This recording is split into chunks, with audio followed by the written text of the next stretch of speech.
Olá pessoal, Pastor Leandro Batista aqui pelo igrejasempolitica.org. Um abraço a todos aqueles que sempre me acompanham pelo canal e também aqui os propósitos que são tratados com este objetivo de formar um movimento como também uma estrutura feita de crentes e convertidos em defesa da fé e do Evangelho do nosso Senhor e Salvador Jesus Cristo. Amém? Lembrando que os nossos propósitos voltados a esse movimento não se prontifica somente na exposição dos princípios reguladores do que é ser cristão, como também ser igreja, segundo o nosso Senhor Jesus, como também capacitar todos aqueles que formam essa campanha, que formam esse propósito, a saber como refutar, como responder a todas essas arbitrariedades que estão envolvendo a igreja nesse exato momento. Então, a Igreja Sem Política é um movimento interdenominacional que visa o acervo doutrinário, como também a formação dessas pessoas que realmente poderão ser capazes, e com a capacidade de Cristo e com a sua doutrina, de poder inibir de que esse conceito de política dentro da igreja avance para lados mais distantes do que já chegou-se. Queria deixar claro a todos vocês minha satisfação de estar aqui podendo servir ao Senhor Jesus essa causa. Também a minha alegria e meu agradecimento a todos aqueles que já fazem parte dessa campanha, como também oram e também divulgam o movimento para que realmente ele cresça em proporções nesses objetivos, ok? Bom, hoje nós vamos para um tema aqui importantíssimo. E antes de começar a expor o tema aqui, eu queria deixar uma coisa clara para vocês, porque quando pegamos essa pessoa aqui como referência para tratar de assuntos doutrinários, do que diz respeito à igreja, tendo em vista que ele é um líder de igreja, não há uma perseguição voltada para o Silas Malafaia. O que existe, na verdade, o fator do nosso interesse por ele é porque ele se posiciona como porta-voz do movimento evangélico, ele se posiciona como voz profética do movimento evangélico e sempre está, assim, acima de muitos ilustres ou figuras ou personagens dessa campanha, desse movimento, dessas estruturas eclesiásticas contemporâneas. Então eu não tenho nada pessoal contra esse indivíduo, mas em compensação, ele de todos é o que deixa muito claro representar essa direita política evangélica, essa ideologia, também como, obviamente, o seu interesse pelo Estado em eleger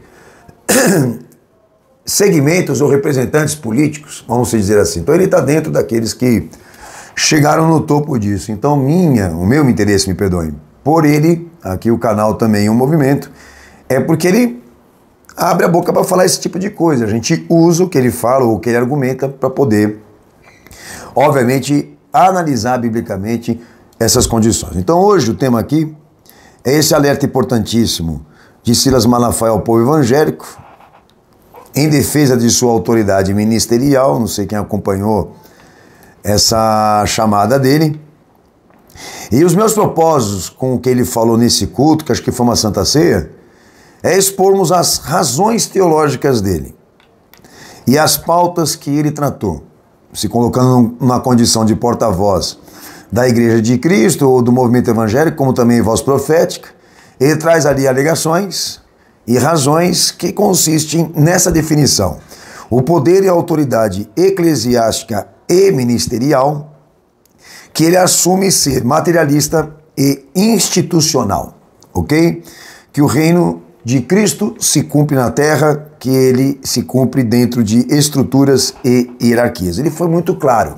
Então aqui nós já temos uma configuração daquele calvinismo que eu venho há um bom tempo aqui denunciando pela Verdade em 10 Minutos, que foi uma das chaves de ativação da terceira fase maçônica institucional, que o protestantismo ajudou a fazer progredir, tanto Calvino como Lutero. Mas Calvino, porque ele traz ali, ou recebeu, vamos dizer, a missão de realmente introduzir esse conceito e a ideia de que o reino de Cristo fosse representado dentro de uma visão puramente corporativa. E ele deixa claro, e eu vou tratar isso aqui.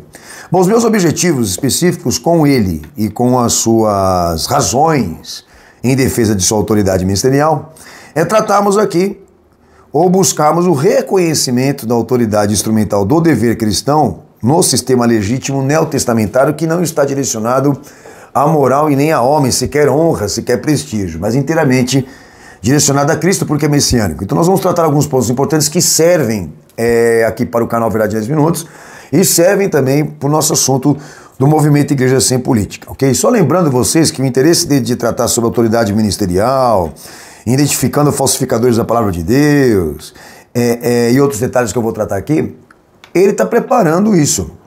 Ele precisa de autoridade, ele precisa de prestígio, ele precisa de reconhecimento eclesiástico para poder exatamente lançar a campanha de 2022. Ele vai dizer ao povo evangélico qual o candidato que ele acredita que Jesus está sendo representado por ele, para o povo que acredita nele votar nesse candidato.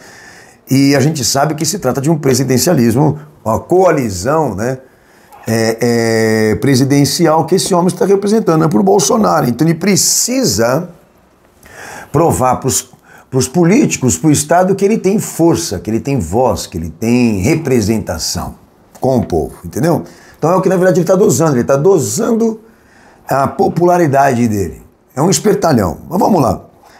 Eu vou soltar o vídeo para vocês aí, escutar um pouquinho ele falar de algumas frases que são marcantes que eu vou trabalhar com vocês aqui, ok? Escuta aí. Porque ter título de ministro do Evangelho não significa que você sabe mais a Bíblia do que outro. Não. Eu creio que tem ovelhas que têm até mais profundidade do que eu. Sim. Tem mais intimidade com Deus do que eu. Eu creio. Só tem uma coisa que as ovelhas não têm mais do que os pastores: autoridade. Primeiro, eu sou de uma família tradicionalíssima nas Assembleias de Deus. Meu pai foi o primeiro Malafaia a aceitar a Cristo há mais de 75 anos atrás. E depois vieram os seus irmãos e hoje a nossa família tem mais de 300 crentes. Bom, como vocês ouviram, sendo dito pela boca dele, eu vou tentar fazer um resumo, porque foi muita coisa que ele falou, mas eu achei interessante trazer alguns pontos aqui nesse vídeo que devem servir de esclarecimento a vocês quando esses pastores abrem a boca para falar sobre isso. Bom, primeira coisa que o Silas Malafaia aqui se direciona a debater, a esclarecer, é sobre a autoridade ministerial. Ele define que a autoridade teológica, ela é um princípio, mas um princípio moral. Ele quer dizer que a autoridade, por ser um princípio moral, ela é uma autoridade do pastor, é uma autoridade do líder, é uma autoridade religiosa. Então ele deixa claro que ele traduz a autoridade ministerial como um ministério pessoal e local. Eu tenho o meu ministério, é a minha igreja, ela representa Jesus, essa coisa toda, ok?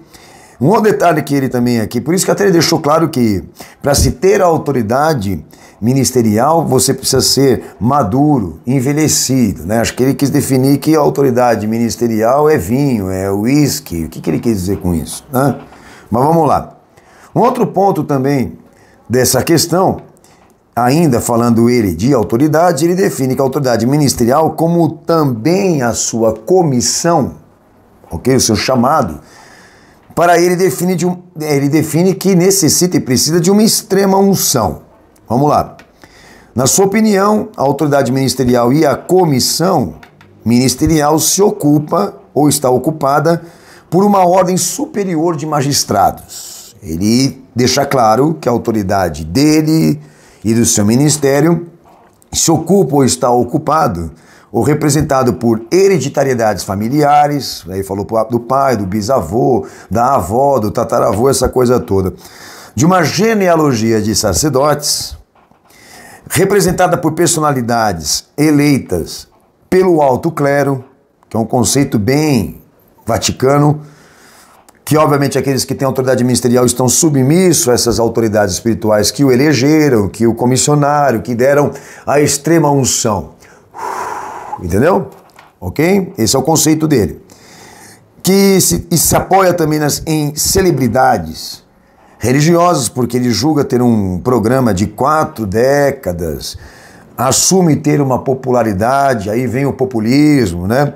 Religioso, aí ele continua dentro ali daquela visão clássica, né? Somos os tradicionais, aquela coisa toda. E também a ênfase da visão corporativa, né, da quantidade de igrejas, da visão institucional, do progresso da igreja, que outro dia mesmo ele estava se gabando que ele gastava R$1 milhão para abrir igreja, essa coisa toda, R$1 milhão. Então, para ele, a autoridade é isso, é poder aquisitivo, é poder institucional, é poder político, é poder de influência, é poder de família, meu pai, minha mãe, meu avô, e vai. E isso é delírio. Esse cara é um jumento, se ele acredita nisso. Mas eu quero aqui traduzir a patologia desse indivíduo, que ele não acredita, ele está cumprindo o papel de sua missão como um maçom, não tenha dúvida, de perverter a igreja de Cristo e fazer o que ele está fazendo, a subversão. Então essa é a parte da autoridade que ele trabalhou aqui. Tá? Aí ele vem abaixo dizendo o seguinte, que ele classifica e define como famosos anônimos. Agora ele fala daqueles que ele acredita que estão pregando ou falando de Cristo, famosos anônimos. Ele quer dizer que estes aí, por não terem história, por não terem origem, por não terem influência, eles não têm autoridade. Por isso ele define que aqueles pregadores da internet, que até ele se incomoda, famosos anônimos, ele define que esse pessoal todo não tem autoridade e credibilidade para você escutar, porque eles não têm a mesma história, eles não têm a mesma origem, eles não têm a mesma influência. Ok? Vai reservando aí o combo do pensamento dessa pessoa. Segundo ponto também que ele tratou em defesa da sua autoridade ministerial, ele deu 4 razões aqui para identificar o que ele classifica falsificadores da palavra de Deus. E, obviamente, o que ele teme é que alguém contrarie ele. Então, quando ele entra no mérito para tratar fraude processual teológica do discurso e da transmissão, que é o que, na verdade, ele está tratando aqui, falsificadores da palavra de Deus, ele dá 4 razões para identificar. Isso aqui é sério. Guarde essas 4 coisas. Pode vir com discurso belo, pode ter técnica, pode ser inteligentíssimo, pode ter argumentação. Soberba. Só eles têm a verdade. Causam confusão doutrinária e querem possuir autoridade espiritual naquilo que eles pretendem. Não tem, mas querem liderar o povo. Ovelha não lidera ovelha. Aí é outra coisa que eu não sei aonde ele conseguiu fundamentar isso. Primeira delas, a soberba, que ele define que são aqueles que querem saber mais que todo mundo. Então o que ele quer dizer é que aqueles que estão à procura de uma unidade, ou um padrão do dever, do conhecimento bíblico, de uma visão apologética, de ser enfático e incisivo naquilo que diz, com biblicidade, ele define por soberba. Tá? A outra razão, de uma verdade absoluta sendo dita por homens que não têm prestígio.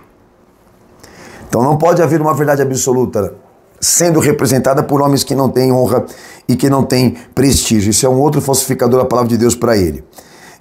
E que ele acredita que que esses homens que não têm prestígio, não têm honra ou não têm intelectualidade, ou sei lá o quê, que eles não podem advertir e disciplinar aqueles que são mais velhos, que têm mais tempo, que têm mais ministério, que tem mais igrejas. Essa é a segunda razão dele. Então, por isso é um falsificador da palavra de Deus, aquele que não tem autoridade aquisitiva, autoridade institucional, autoridade intelectual, né? Obviamente dentro do rol de reconhecimento acadêmico, e inclusive para perseguir gente como ele.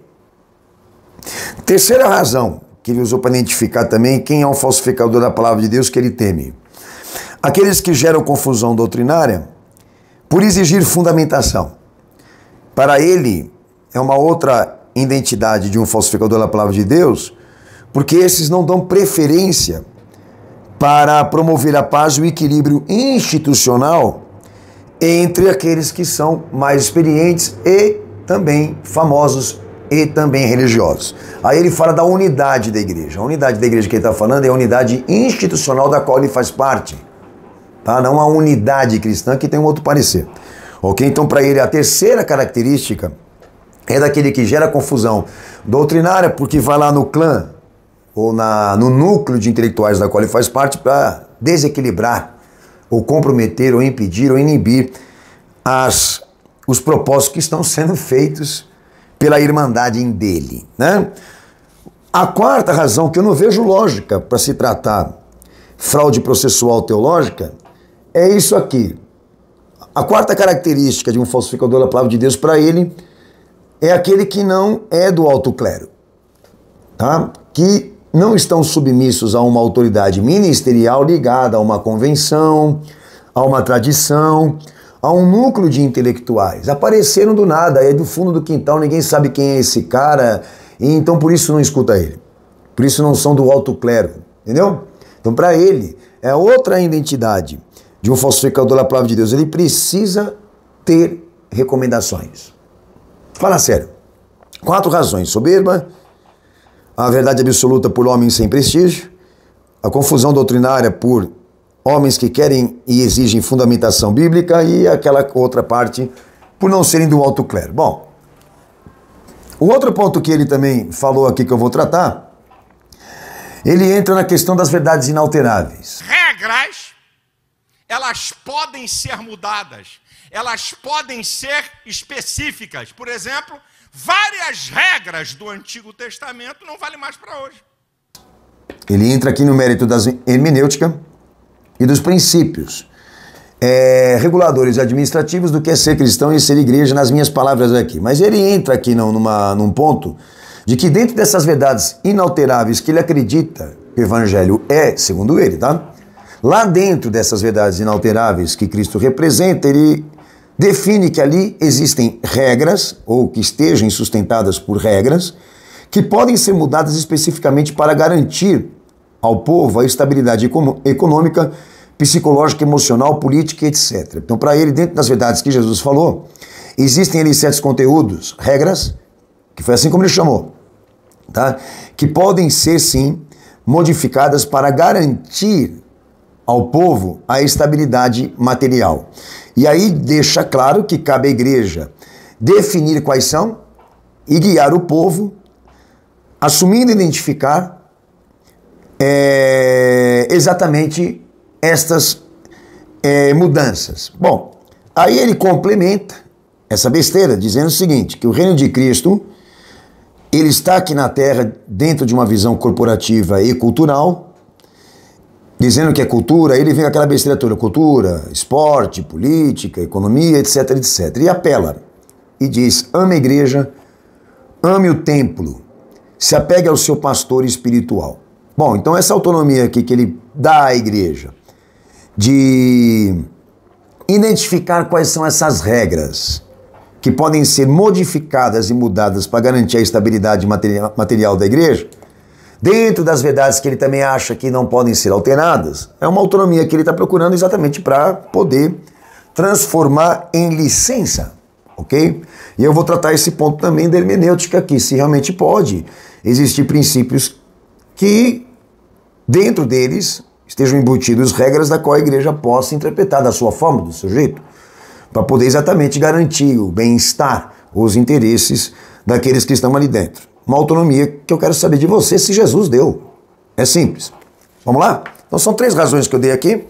Quando ele fala sobre autoridade ministerial, quando ele trata fraude processual teológica no discurso, e como também ele entra no mérito das verdades inalteráveis, dizendo existirem ali regras que podem ser mudadas pela igreja para garantir os seus interesses, querendo obter certa autonomia. Bom, falando-se de autoridade ministerial, a autoridade teológica nas escrituras, ela não é um princípio moral.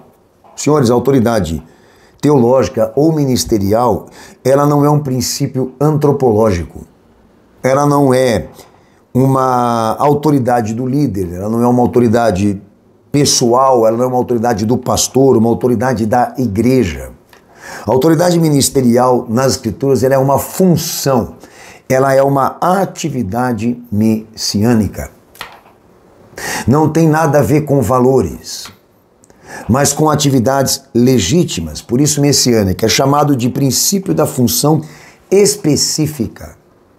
do que foi delegado da parte de Cristo para ser executado pela igreja, que foi o que na verdade foi visto pela igreja de Atos. A primeira igreja, por isso, ela é a modelo desse sistema. Então segue Atos 1:8, Mateus 10:1, Marcos 3:14, Mateus 19:28, Lucas 22:29 ao 30, Mateus 18:18, João capítulo 20, versículo 23. Então não se trata de quem preside, não se trata do líder, não se trata de quem tem o governo, não se trata de quem tem a chave para abrir a igreja. Se trata do que é legítimo, se trata daquilo que corresponde à responsabilidade e atos de fé. Então, volto a dizer, o princípio, a autoridade não tem um princípio moral. A autoridade teológica e ministerial, ela tem uma função e uma atividade messiânica. A autoridade ministerial, falando aqui. Bom, um outro ponto, a questão da comissão, do chamado específico do ministério, da comissão, ok? Comissão ali nas Escrituras, que eu quero dizer o seguinte, daqueles que realmente foram chamados da parte de Cristo para exercer a função, esse chamado e essa comissão não estava respaldado em honra nem glória humana, como também nem no direito de quem quer ser honrado. Não há recomendação para exercer ministério. O que existe é isso aqui. Todo ministério cristão se ocupa dessa posição de assumir responsabilidade, de obedecer os padrões providos por Cristo, inclusive de ser a continuidade disso, como também preservar a pureza disso, da sua obra. Aí segue textos.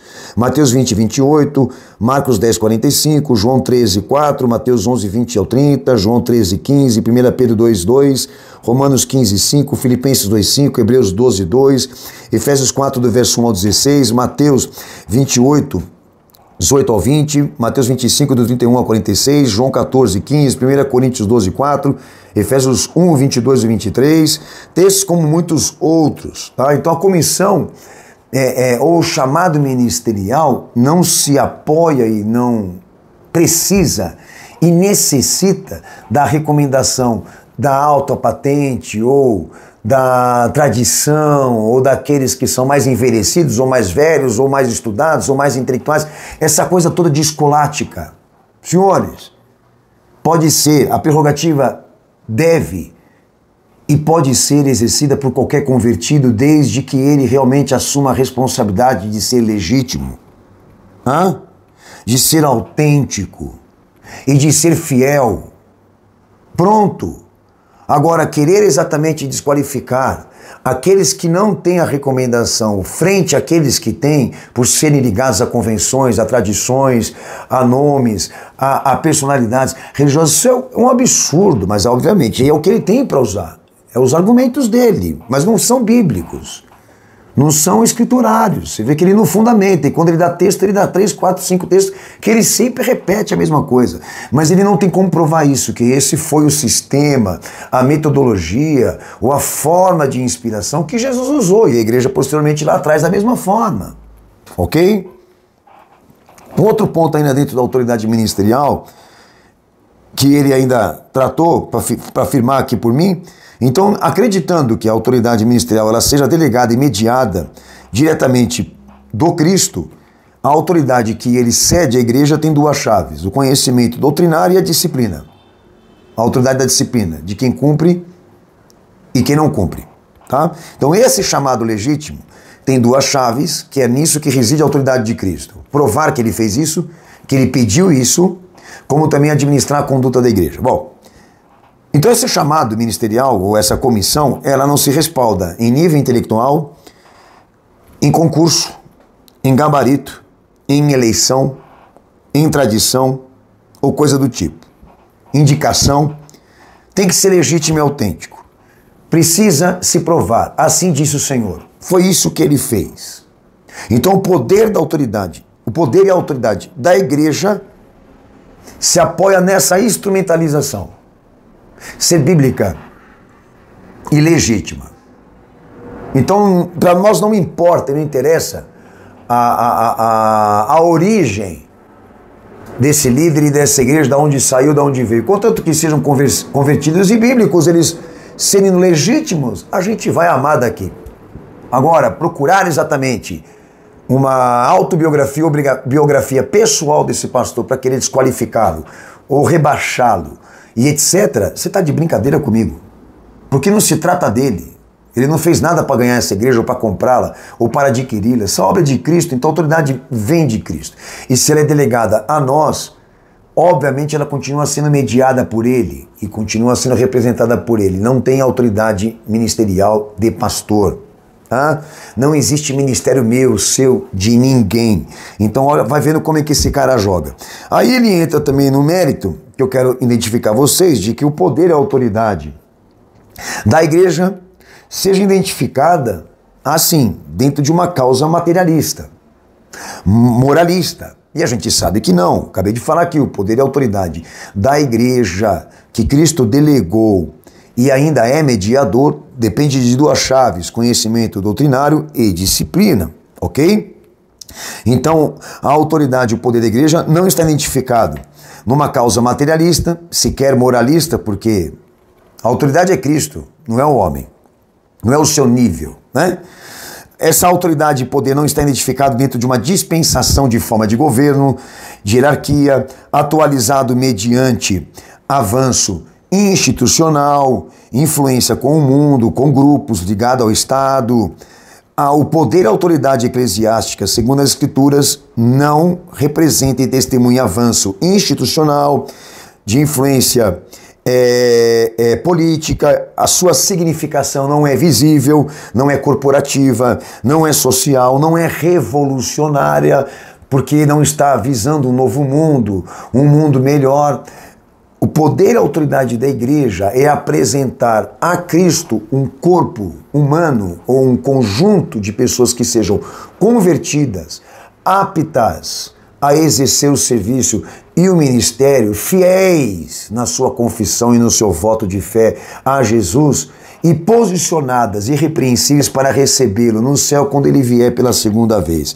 E isso é evangelho. Então o reino de Deus não se cumpre em estruturas, não se cumpre dentro de uma visão institucional corporativa feita de homens credenciados ou coisa do tipo, mas dentro de atos de fé. Atos legítimos de fé. Não importa quem é, se é o João, se é a Maria, se é o Pedro, se é o Paulo, os atos precisam ser legítimos. A autoridade é essa, é provar que Jesus fez isso. Ele foi político, ele exerceu esse sistema, ele usou esse método, ele fez o que vocês estão fazendo, não fez. Então isso é autoridade. Esse cara não tem autoridade para falar nada.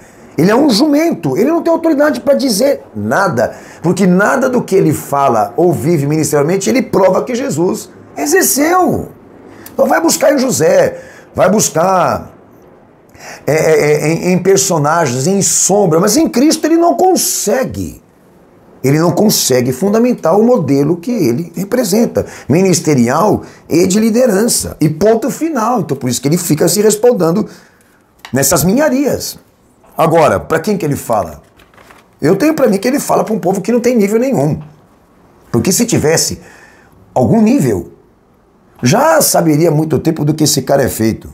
Segundo detalhe do que ele falou aqui, tá? Quando ele entra no mérito das razões para identificar um falsificador da palavra de Deus. Ok? Daí ele entra na questão da fraude processual teológica. Então vamos lá.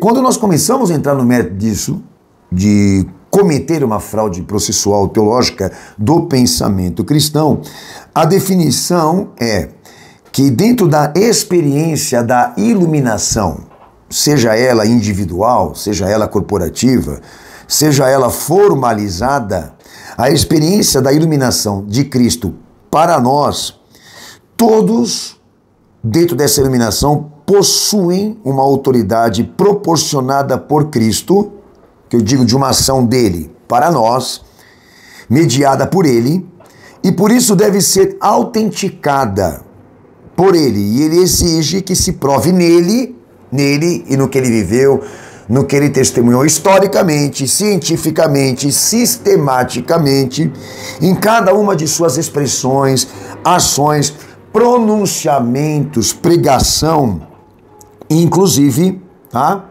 para que realmente aquilo que vivemos aqui agora seja considerado ministério cristão. Então, dentro da experiência da iluminação, do recebimento da parte de Cristo, desses modelos processuais, desse padrão, diríamos assim, do que é ser cristão e igreja, cabe a mim, pastor Daniel, a contemplação, não a formulação.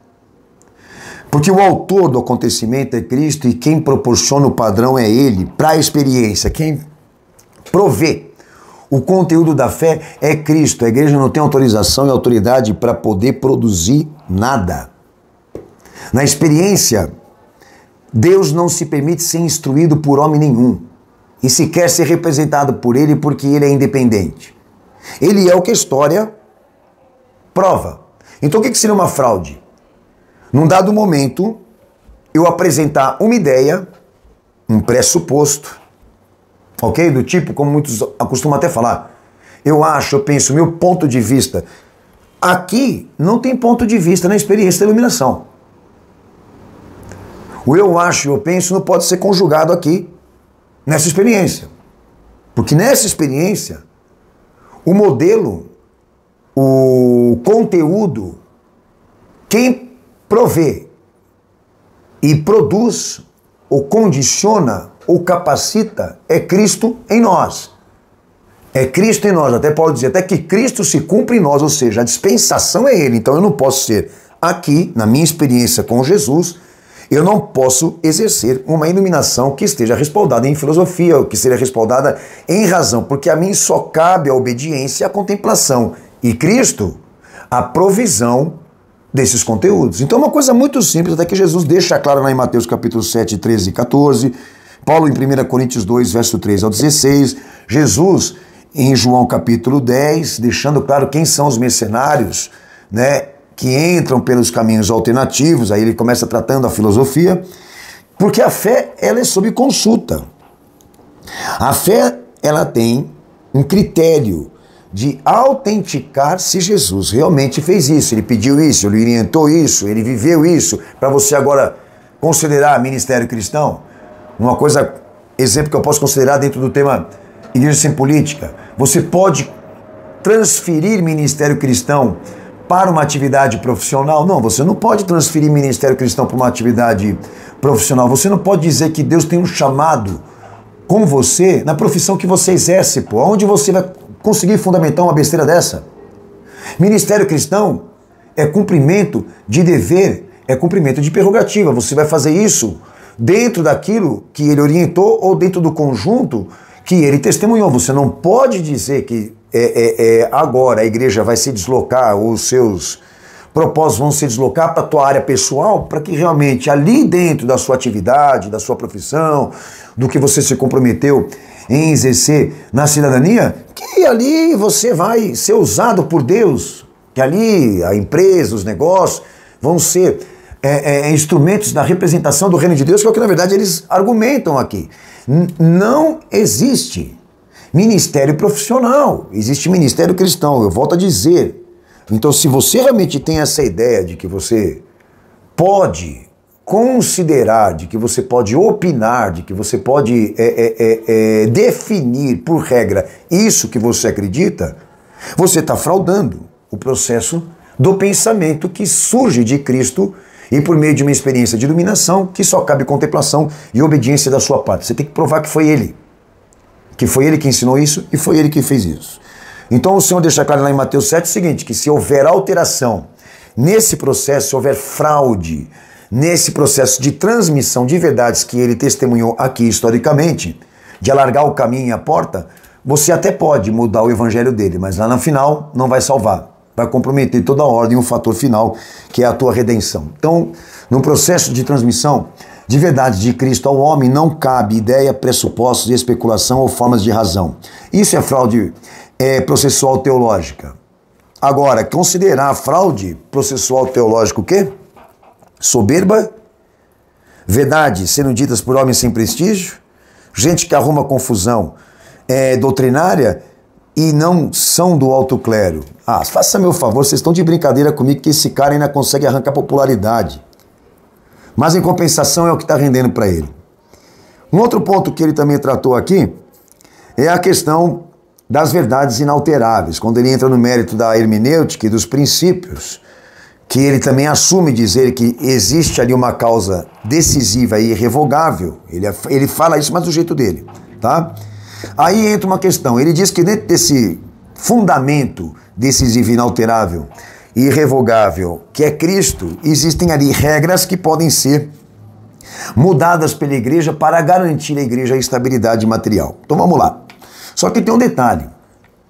Se Jesus é o fundamento, se o Cristo que se fez Jesus, ele é o princípio regulador administrativo de ser cristão e igreja, cada princípio que sai dele, cada doutrina que sai dele, ou seja, tudo aquilo que se origina dele está centralizado nele, na sua pessoa, na sua obra, na sua palavra, na sua missão, no seu milagre, que quer dizer que ele traduz, ele inspira, ele fundamenta, ele é o instrumento da autenticação dessas verdades que nós temos que crer e viver.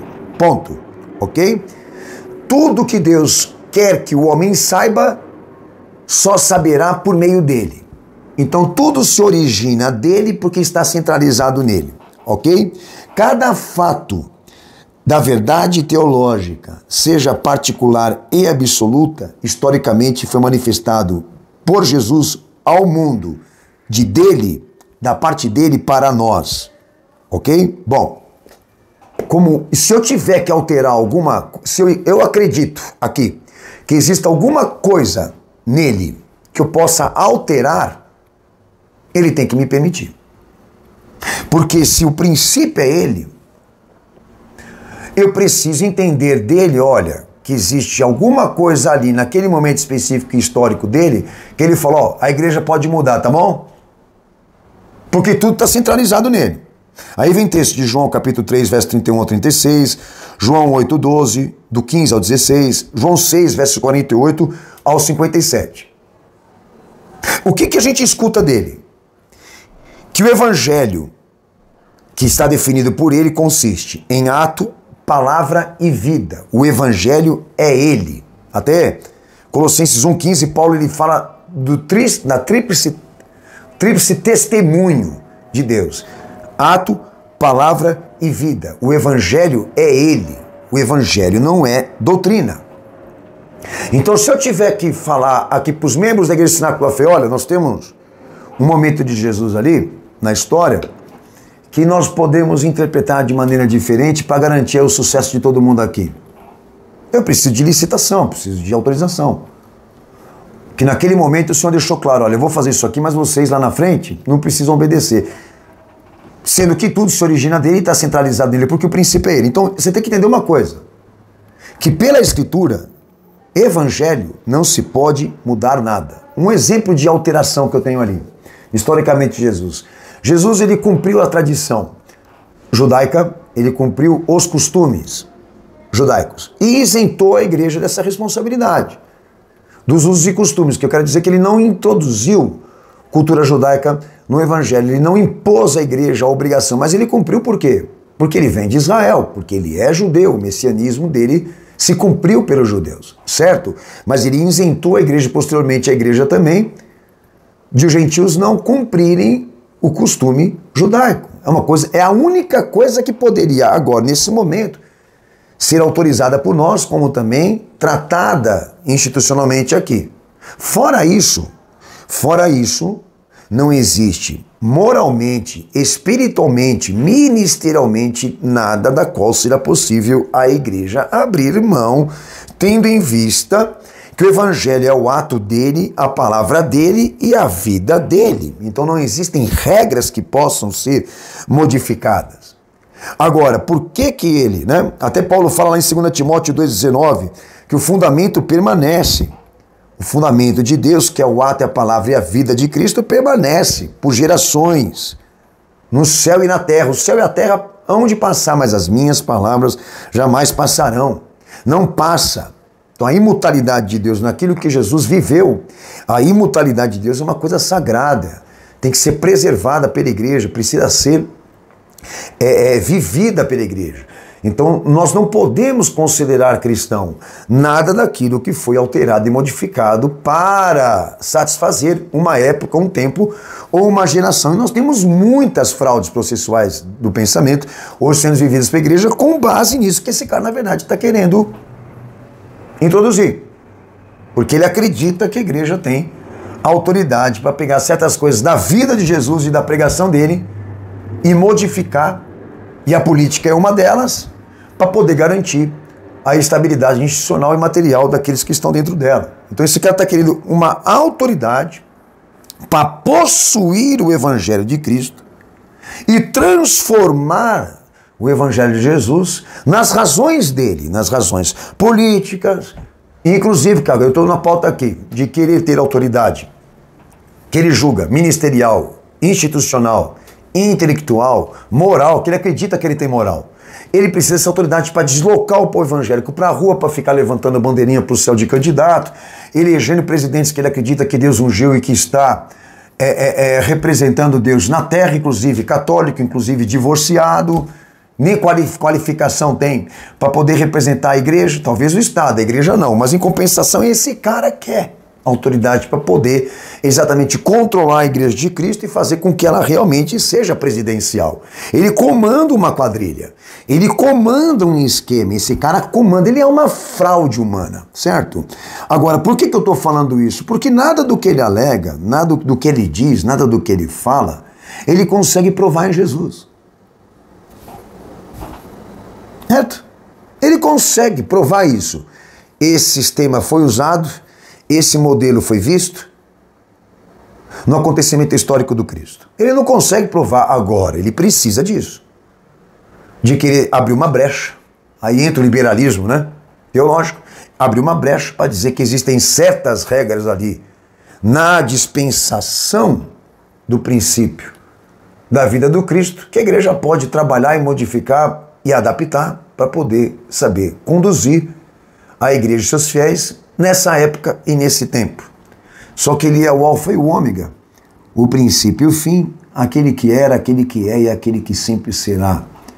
A imortalidade dele tem que ser respeitada. Agora, voltando aí para encerrar a questão do Silas Malafaia, e aí eu volto a dizer novamente a vocês, ele está em campanha eleitoral, agora em 2022, já conseguiu colocar na igreja dele muitos representantes ali dentro do Estado, gente que vai representá-lo, que vai representar os seus interesses, que vai representar o seu fisco, as suas empresas, os seus negócios, e ele vai continuar abrindo a igreja com dinheiro e financiamento que a gente não sabe dizer ao certo se isso é só dízimo e oferta mesmo, tá? Porque existem desconfianças de que a igreja está recebendo milhares e milhões em notas de setores globalistas e privados para poder fazer avançar essas tendências aqui, e eu não duvido que também não seja o caso dele.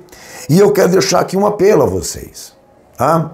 De que vocês realmente possam levar essa refutação à frente e não temer esses calhordas, não temer essa escória, infelizmente, que foi colocada debaixo da prerrogativa de Cristo para representá-lo numa missão, né? De subverter e corromper a doutrina de Jesus no pensamento atual. Então espero no meu bom Senhor que vocês façam um bom proveito de tudo que foi dito nesse vídeo, porque a alegação dele é essa, ele não tem mais nada para dizer, mais nada para falar, a não ser de si mesmo.